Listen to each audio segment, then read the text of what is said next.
Welcome into Factfinder Investigates. I'm Dylan Doming. U.S. lawmakers, including Kansas Senator Jerry Moran, pressing for more answers from the NTSB, the Army, and the FAA about the factors that led to the deadly mid-air collision involving Flight 5342 and a military helicopter. A Senate subcommittee held a hearing this week to go over the preliminary report into that crash. And as Factfinder investigator Keith Grant explains, that hearing focused on two things: the lack of communication from the military helicopter and overall safety.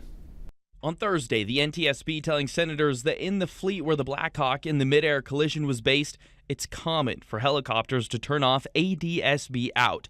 That's the system that shares its real-time position with air traffic control. For this accident helicopter, no ADSB data had been received from an FAA ground station for 730 days. Any explanation, General? Chairman, this exactly is what the value of the investigation is. There are things that you would not normally look at that are being determined here. Hamady says while investigating January's mid-air collision, they found that between October 2021 and December 2024, there were 15,000 close calls between commercial aircrafts and helicopters at DCA. The area we're really looking at also is how the Army evaluates when there's reporting of close calls. She questions how the Army looks over those close calls, or if they even do. We have found so far that a lot of the conversation and safety discussion at the battalion level is really focused on OSHA slips, trips, and falls. Immediately after the preliminary report came out, the FAA made a rare move, making an immediate change. The agency closed a key helicopter route near Reagan National Airport that was in use at the time of the crash.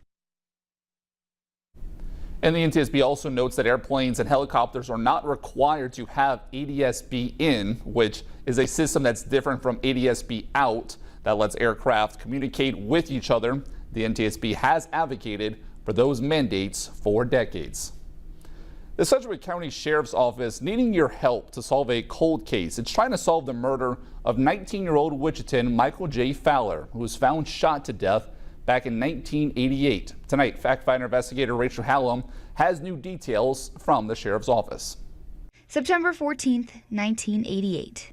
19-year-old Wichitan Michael Fowler was found shot to death in the road near the 9600 block of North Oliver. 37 years later, and no one has been arrested in his murder. The investigation has always been concealed because it's an ongoing investigation. Now we're at the point that we're releasing names of known acquaintances. We're just ready for it to be over with. The Sedgwick County Sheriff's Office says the last person to see Fowler alive was Eddie Jason Coolinge, otherwise known as Eddie or Jason Hale. 19-year-old Daryl Weaver was also identified as a mutual acquaintance of both Fowler and Hale. The three were known to be seen in the Riverside area and the adult video store known as Circle Cinema together often, and engaged in social and intimate encounters within the local homosexual community together. At this point, it's more for figuring out what happened and why it happened. Detectives say both Hale and Weaver have passed away. Justice died when they died. No one has been arrested, and family simply want answers, especially Fowler's mother. Mrs. Fowler obviously misses her son and wants answers and wants to have some sort of ending to this cause. I just keep pushing to try and get answers and this case solved and closed before she passes away. In Wichita, Rachel Hallam, 12 News. And the Sedgwick County Sheriff's Office again urging anyone with information regarding this case to call the department right away. Salina police warning residents about a rental property scam. Police say 2 women have already fallen victim to this scam. So one woman was scammed out of $3,000 after paying someone posing as a realtor for a house that she found on Facebook Marketplace. In another incident, a woman received a contract and made 4 payments totaling $700 to scammers posing as a realtor. After those payments, the scammer refused to meet the woman and give her the keys to the apartment. This is also a scam we've been telling you about before. The McPherson County Sheriff's Office saying that people are getting phone calls requesting money to clear warrants that don't exist. A reminder, you will never receive a call or a text requesting money to clear a warrant, and they will never ask you to go to a Bitcoin machine to pay a deposit. If you do receive a phone call like this, just contact police immediately. A Sedgwick County woman credits a warning on an ATM for stopping her from losing money to a scam. She speaks with Factfinder investigator Sean Logging. Here's what you need to know so you don't fall for it. How important is it to share your story of what happened here this last Thursday? I am wanting to share it with anybody that can be saved, the misery that could have happened to me. A call that worked for Janice Fensky, leading to scammers trying to pressure her for 2 hours. It was someone who identified themselves as being with Amazon. It started with claims of a suspicious purchase, a laptop and headphones. From there, she was passed on to another person who claimed to be from her credit union, saying another charge was on her account. Somebody's got your information, so he said, we need to get your account shut down quickly so that they don't clean it out. It's an elaborate imposter scam. The next person she talked with claimed to be from the Federal Trade Commission, even texting her a photo with a fake ID badge. He claimed she committed a crime. But don't tell anybody at work or anywhere else that what's going on. Janice says at the scammer's direction, she drove to her credit union, withdrew $7,500, and was next directed to a cryptocurrency ATM.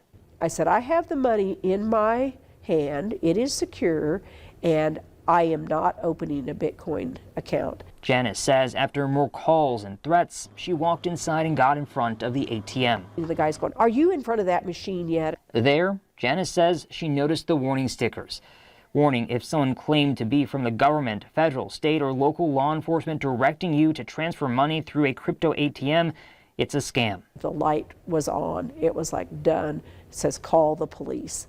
And so the little gal's kind of looking around the corner, and I just pointed at the sign and I went like this, and she put her thumb up, and they immediately called the Park City Police. Janice says warning messages like this need to be in more places, like financial institutions. It could have stopped it earlier. Happening so quickly, and it's like, well, we're trying to save you from this, and if you just cooperate, you can save yourself all of this grief. The FTC says if someone is using phrases like these about moving your money to protect it, that's an indication of a scam. And no one from the government will take such an action, only scammers. For Factfinder, Sean Logging, 12 News. And Park City Police say they are receiving multiple calls like this. They advise to not trust any number you were provided or transferred to. And if that does happen to you, just hang up.